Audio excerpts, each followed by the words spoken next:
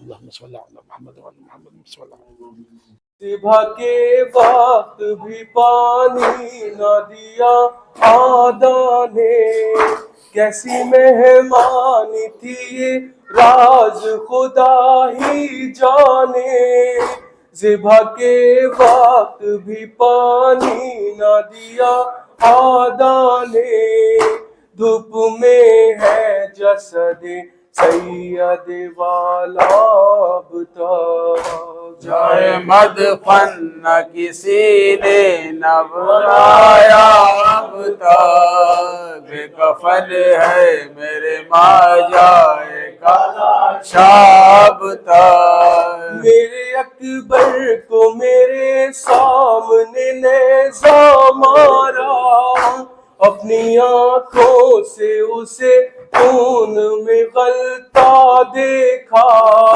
میرے اکبر کو میرے سامنے نیزہ مارا، اپنی آنکھوں سے اسے خون میں غلطہ دیکھا، میں نے آغوش میں اپنی جسے پالا اب تک، جائے مدفن نہ کسی نے نہ بنایا اب تک، بے کفن ہے میرے ماں جائے کا شاب تک، سامنے زینب مضطر کے جو آیا پانی، آہ بھر کر کہا اب کون پیے گا پانی، سامنے زینب مضطر کے جو آیا پانی، آہ بھر کر کہا اب